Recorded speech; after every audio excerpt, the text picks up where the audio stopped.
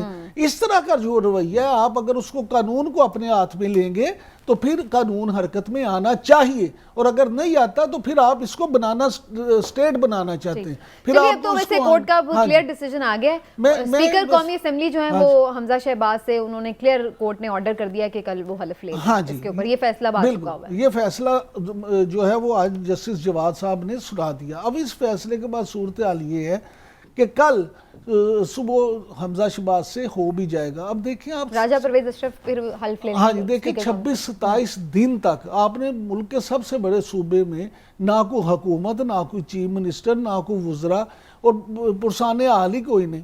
یہ ایسی چیزوں سے ملک نہیں چلتے. آپ ٹھیک ہے, آپ کو اختلاف ہے جو بھی ہے, عددی ایک برتری ہے. ملک چلانا ہی تو نہیں چاہ رہے, وہ تو چاہ رہے ہیں نا کہ چیزیں رکیں, سسٹم, وہ ان کا یہ خیال ہے کہ سسٹم جو ہے وہ خراب ہوگا تو معاملات جلدی نہیں, ان کا خیال یہ نہیں ہے. ان کا رویہ ایک ایسے بچے جیسا ہے, کھلنڈرے بچے جیسا, جس سے اگر کوئی کھلونا واپس چھین لیا جائے تو وہ کہتا ہے اچھا مجھ سے لے لیا, میں کسی اور کو بھی کھیلنے نہیں دوں گا. ایسے نہیں ہوتا. لیکن ہلالی صاحب نے جو بات کی, آپ نے کہا کہ جی پھر یہ بھی دیکھنا پڑے گا کس نے پہلے کیا کیا, تو پھر اس طرح تو دوسری طرف والے یہ بھی کہتے ہیں پھر بات تو وہاں سے شروع کرنی پڑے گی نا. پھر لوٹا کس نے بنایا, آپ نے ان کی جو اکثریت تھی اس کو اکثریت میں کیسے بدلا, پھر یہ تو بات پہلے جاتے جاتے تو بہت مشکل ہو جائے گی. یہی تو غلط بات ہے آپ کی, یہ میری نہیں بات, میں تو ایک ہو, یہ دو مختلف چیزیں ہیں. دیکھیں فوجداری ایک الگ معاملہ ہے, کسی کے ساتھ دستے گریبان ہونا, کسی کو مار کٹائی کرنا, وہ الگ آفینس ہے, وہ والا الگ آفینس ہے. دو آفینس اکٹھے آپ کر نہیں سکتی. ٹھیک ہے, چلیے بہرحال اب ہوپ فلی کل حمزہ شہباز حلف اٹھا لیں گے. میرا خیال ہے ہلالی صاحب کو بھی اس پہ کوئی خاص آگے کچھ ایڈ نہیں کرنا, ان کا پوائنٹ آف ویو آ گیا. ہلالی صاحب کچھ کہنا چاہتے ہیں یا میں تھوڑا سا آگے لے چلوں؟ ہاں, میں صرف یہ کہنا چاہتا ہوں کہ ہوپ فلی نہ اٹھائے. اچھا چلیے جی, دیکھتے ہیں جی کیا ہوتا ہے, لیکن ظاہر بظاہر تو ایسا نظر آ رہا ہے کہ اٹھا لیں گے. لیکن اس کے بعد یہ بڑے کویشچنز ہوں گے, پھر گورنر صاحب کا کیا ہوگا, صدر صاحب کا کیا ہوگا, اور پھر کیا ان کے کردار جو ہیں, اور وہ پھر وہی جو ایک سیاسی ہم دیکھتے ہیں کھینچا تانی اختیارات کی, توازن کی, اس کے بھی سوالات باقی رہ جائیں گے. تو دیکھنا ہوگا کہ اس پر کیا آگے چل کے جو ملک کے بڑے فیصلہ کرتے ہیں. شہباز شریف صاحب کا دورہ سعودی عرب ہے. ہلال صاحب آپ کا کمنٹ میں اس پہ چاہوں گی. سعودی عرب سے بڑی امیدیں لے کے وہ وہاں پہ گئے ہیں کہ وہاں پہ ان کا کافی اچھی ان کی ڈیل ہو جائے معاملات پر, ادھار تیل کی مؤخر ادائیگیوں پر بات ہو جائے, کچھ پیسے ہمیں مل جائیں اضافی, کچھ کافی چیزوں پہ, اور کچھ ظاہر ہے کہ اور بھی معاہدوں وغیرہ پہ بھی. تو آپ سمجھتے ہیں کہ یہ سب چیزیں اچھی ہو جائے گی معیشت اگر سعودیہ جو ہے وہ ہمارے ساتھ, ہمارے نئے وزیر اعظم کے ساتھ مل کے چلنے کا کچھ بات بنا لیتا ہے؟ Good question Samina. میرا اپنا خیال ہے کہ یہ سکسیسفل وزٹ ہوگا, اس لیے کہ 2-3 وجہ. ایک تو جس طریقے سے اس وزٹ کو شہباز شریف خود ہائپ کیا ہے, میرے خیال میں ایسا وہ نہیں کرتا اگر اس کو کوئی اچھے انڈیکیشنز نہیں آتے کہ جو وہ چاہتا ہے وہ اس کو مل جائے گا.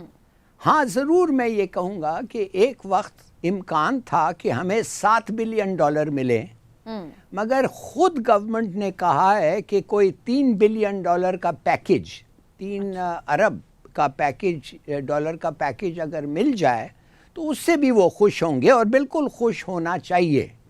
میرے خیال میں پولیٹیکلی جو ہے وہ یہ ہے کہ اگر اس کو کوئی بہتر پیکیج ملے نسبتاً عمران خان کا, تو پولیٹیکلی اس کو فائدہ مند ہوگا.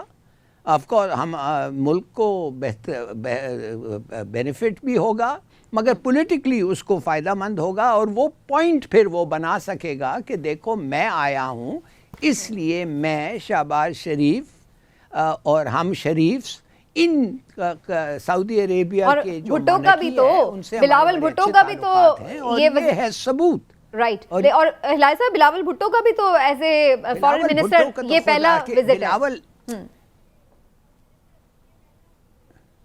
آپ کس پہ بات کرنا چاہتی ہیں؟ میں بتا رہا ہوں شہباز شریف کو کیا ملے گا، آپ اس پہ پہنچ گئی تو وہ ہیں. ساتھ اب ہی آپ سوچئے تو صحیح نا. اب میں آپ کو یہ کہنا، بلاول بھٹو کا کچھ اس میں ٹھیک ہے. نہیں ہے. یہ پرائم منسٹر اور پرنس کے درمیان بات ہوگا. اور میرے خیال میں ان ریٹرن آپ یہ پوچھیں کہ ہم کیا، شہباز کیا کرے گا سعودیوں کے لیے، کیا کریں اور گے؟ شہباز شریف یہ کرے گا سعودیوں کے لیے کہ وہ کہے گا کہ ٹھیک ہے، بہت شکریہ آپ کو، جو بھی ملا ہے اٹس گڈ، تھینک یو، ہمیں جو بھی آپ دیتے ہیں اٹس ویری یوزفل. اور ساتھ ساتھ میں کوئی پریشر جیسے عمران خان نے لایا تھا OIC پہ کہ کشمیر کے اوپر کچھ کہو، مسلمانوں کے اوپر کچھ کہو، آپ ریسٹ کنٹینٹ. آپ اسرائیلیوں کے ساتھ گہری دوستی جو آپ بنا رہے ہیں اس پہ ہم کچھ کامنٹ نہیں کریں گے، اور نہ ہندوستان کے خلاف آپ سے ہم کچھ سٹیٹمنٹ ایکسیپٹ کریں گے، نہ OIC کو ہم پوچھیں گے کہ کشمیر کے معاملے کو پروجیکٹ کریں. یہ مختلف ایشوز ہیں جس پہ ہم آپ کو تکلیف نہیں دیں گے. تو میرے خیال میں یہ ایک اس قسم کا ہوگا. ٹھیک. عمران صاحب، سعودی عرب ہو یا چین ہو، جو ہمارے دوست ممالک ہیں، ارسپیکٹیو آف دا فیکٹ کہ کسی کی بھی اس پہ گورنمنٹ ہے، آپ سمجھتے ہیں کہ یہ ہمیشہ ہی ہمارے لیے مددگار ثابت ہوتے ہیں یہ ممالک، اور ہمیشہ ریسکیو کرتے ہیں پاکستان کی معیشت کو؟ اب یہ اللہ ہمیں بچائے کہ ہم کبھی اس سے نکلتے ہی نہیں ہیں اس سچویشن سے کہ ریسکیو والی پوزیشن نہیں رہتے ہیں. لیکن آپ کا شہباز شریف صاحب کے وزٹ پر کیا خیال ہے؟ سکسیزفل ہوگا یہ دور؟ دیکھیں سبینہ، ایک روایت سی ایسی رہی ہے کہ جو بھی پاکستانی حکمران ہوتا ہے وہ اپنے بیرون ملک دوروں کا آغاز ہمیشہ سعودی عرب سے ہی کرتا ہے. اس کی بنیادی وجہ یہ ہے کہ ایک تو وہ وہاں جا کے عمرہ کی ادائیگی کرتے ہیں اور اچھے کام سے اپنی ابتدا کرتے ہیں. دوسرے، سعودیہ وہ ملک ہے جو سب سے پہلے آپ کی مدد کے لیے تیار ہوتا ہے. اب میاں شہباز شریف کا معاملہ سمجھ لیں.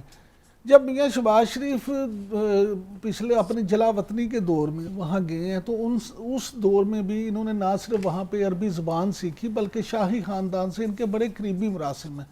آپ یہ دیکھیں، یہی وجہ ہے کہ پرنس محمد بن سلمان نے خود فون کر کے انہیں مبارک بھی دی. اب یہ اپنے ان تعلقات کو استعمال کرتے ہوئے، گڈ آفیسز کو استعمال کرتے ہوئے، نہ صرف یہ کہ پاکستان کے لیے یہ کوئی پیکج اچھا لے لیں گے، بلکہ اس سے بھی بڑھ کے یہ معاملہ ہے کہ وہ وہاں سے پاکستانی جو لیبر ہے وہاں ان کے ساتھ وہ بھی ایگریمنٹ کریں گے، اور وہ بھی ایک یقین دہانی لے کے آئیں گے کہ پاکستانی لیبر جو ہے وہ سعودیہ میں جائے گی، جس سے نہ صرف لاکھوں لوگوں کو روزگار ملے گا بلکہ ملک میں زر مبادلہ بھی آئے گا. تو یہ میاں شہباز شریف کا ایک بڑا اس پہ بڑا کنسرن ہے، اور ان کا جو ایجنڈا تھا اس ایجنڈے میں یہ بڑا پوائنٹ سر فہرست تھا کہ وہ ان سے یہ بھی بات کریں گے. تیسری بات جو ہے وہ آپ یہ سمجھ لیں کہ ترکی اور ملیشیا کے ساتھ مل کے جو ایک بلاک کی بات ہو رہی تھی سابق حکومت میں، عمران خان صاحب کے دور حکومت میں، اس پہ آپ کو یاد ہے کہ سعودیہ کافی آپ سے ناراض ہوا تھا، اور پھر army chief general Qamar Javed Bajwa صاحب نے جا کے وہاں صورتحال کو ٹھنڈا کیا تھا، سنبھالا تھا اور معاملات کچھ بہتر کیے تھے. تو اب سعودی عرب کے تحفظات کے بعد جو ہیں یہ اپنے وزیر اعظم شہباز شریف صاحب، وہ ان کے اس حوالے سے بھی تحفظات کو دور کریں گے اور ان کو بتائیں گے کہ ہم آپ کے ساتھ ہیں اور ہم آپ کو کسی بھی معاملے میں تنہا نہیں چھوڑیں گے. جہاں تک کشمیر کی اور اسرائیل کی بات ہے، اس پہ کوئی بھی ہو، میں نہیں سمجھتا کہ پاکستان اپنے موقف سے پیچھے، ریاست پاکستان کا موقف وہی وہ ریاست پاکستان کا موقف ہے اور وہ یہ اس سے پیچھے ہٹ نہیں سکتے. آپ کو کشمیر، انڈیا اور اسرائیل، اس پہ اپنی پالیسی وہی رکھنا پڑے گی. ٹھیک. اچھا جی، وقت بالکل تھوڑا سا رہ گیا، لیکن میں ضرور چاہوں گی کہ تھوڑے سے جو عوام کے مسائل ہیں اس کے اوپر ایک کامنٹ کر لوں. جی لائٹ صاحب، اگر کچھ ایڈ کرنا. جی جلدی سے میں یہ کہہ دوں، سعودی عربیہ میرے خیال میں 7 بلین تک اگر دے دیں تو ہمیں حیران نہیں ہونا چاہیے، اس لیے کہ ان کی 2 شرطیں تھیں جو اب ان کو مل گیا ہے. ایک کہ ہمارے لینڈنگ بوروئنگ پروگرام کا IMF کا کور ہو، اور IMF کا کور ہو، بلکہ IMF نے ہمیں 2 ملین زیادہ دیا ہے. خوش، اس کے مطلب یہ ہے کہ انہوں نے خوش ہیں ہمارے ساتھ، جس قسم کے کمٹمنٹس ہم نے کہے ہیں، پیٹرول کے پرائس بڑھانا اور سبسڈیز ختم کرنا. اور ایک چیز جو IMF نے کیا ہے سمینہ، کہ اب سب سول سرونٹس اور پولیٹیشنز کو آپ اپنے احساسے ڈکلیئر کرنا پڑے گا، گھر پہ پاکستان میں بھی اور باہر بھی. یہ ایک میں نہیں سمجھتا ہوں یہ کسی اور ملک میں ایسا انہوں نے کنڈیشن رکھا ہے، اور یہ بتا رہا ہے کہ کتنے وہ وریڈ ہیں، کتنے فکر مند ہیں کہ ایسے لوگ ہمارے پاس ہیں جو زیادہ تر اپنے باہر کے جو ایسیٹس ہیں وہ نہیں بتاتے ہیں، وہ چھپاتے ہیں، تو اس لیے انہوں نے اب یہ بھی شرط لے آئی ہے. تو میرے خیال میں محمد بن سلمان خوش ہونا چاہیے کہ وہ جو پیسے دے رہے ہیں ان کو واپس مل جائیں گے ایک نہ ایک دن. ملک میں لوڈ شیڈنگ بھی ہے اس وقت جناب، ڈیزل کا بحران بھی ہے، میں چاہوں گی اس پہ ڈیٹیل میں بات کریں ہم آنے والے پروگرامز میں بھی، لیکن آج وقت کم ہے، تو چونکہ آئی ایم ایف کا ذکر ہلالی صاحب نے کر ہی دیا ہے تو اس پہ میں ضرور ایک ایک کامنٹ لے لوں آپ دونوں کا. عمران صاحب، آئی ایم ایف سے ڈیل جو ہے وہ آلموسٹ طے ہو چکی ہے ہماری، اور جو مفتاح اسماعیل صاحب ہیں جو پہلے ہمیں بتاتے تھے کہ جی پیٹرول مہنگا نہیں کرنا اور ساری چیزیں جو ہم دیکھتے تھے جب لوگ اپوزیشن میں تھے، اب یہ لوگ آ کے بتا رہے ہیں کہ مجبوری ہے پیٹرول مہنگا کرنا پڑے گا. آپ کے خیال سے اس کا سیاسی نقصان ہوگا؟ دیکھیں، پہلے وہ سیاسی بیان بازی کرتے تھے، اب جب وہ خود بیٹھے ہیں تو ایکچوئل پوزیشن کا پتہ چلا. پوزیشن کا انہیں پہلے بھی پتہ تھا، لیکن ہمارا المیہ یہ ہے کہ یہاں ہمارے سیاستدان اپنے سیاسی فائدے کے لیے صورتحال کو استعمال کرتے ہیں. اس وقت اگر آپ کو آئی ایم ایف کے دباؤ پہ اور عالمی منڈیوں میں تیل کی قیمتوں میں اضافے پہ تیل کی قیمتیں بڑھانا پڑتی تھیں تو اب بھی بڑھانا پڑیں گے. اب جو بیان پہلے مفتاح اسماعیل دیا کرتے تھے اب وہی بیان فواد چودھری، شہباز گل صاحب اور پی ٹی اے کے دوسرے لوگ دیا کریں گے. تو یہ بس ایسے ہی کھیل جاری رہے گا، لیکن ہوگا وہی جو آئی ایم ایف اور امریکہ بہادر چاہے گا.